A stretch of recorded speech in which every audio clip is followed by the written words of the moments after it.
ان لڑکوں اور نوجوانوں میں سے بیشتر طالبان کی آمد کے ساتھ ہفتوں پہلے افغانستان سے بھاگ نکلے تھے۔ ترکی پہنچنے کے لیے ان میں سے بہت سو نے پیدل چل کر ایران کو عبور کیا اور خاردار تاروں اور خندقوں سے گزرے۔ صحافیوں کو دیکھ کر ان میں سے کچھ لوگ بھاگ جاتے ہیں۔ وہ ڈرتے ہیں کہ شاید ہم پولیس والے ہیں جو یا تو انہیں گرفتار کر لیں گے یا پھر سرحد پار ایران بھیج دیں گے۔ میرے دوست نے مجھے فون کیا اور کہا ترکی پہنچ جانے کے بعد ہمیں پولیس نے گرفتار کر لیا، مارا پیٹا اور ہمیں ایران واپس بھیج دیا۔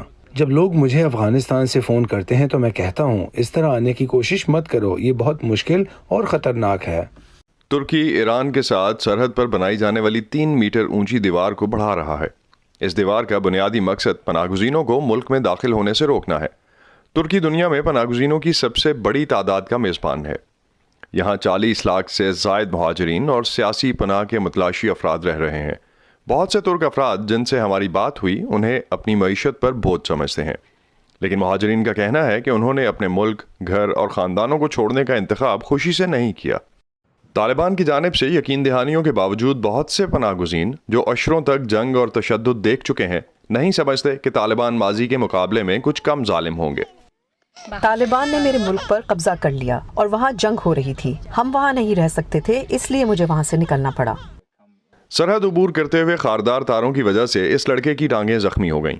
20 دن گزرنے کے بعد بھی اس کے زخم ابھی بھرے نہیں ہیں اور اس کے پاس کوئی جراثیم کش دوا بھی نہیں ہے۔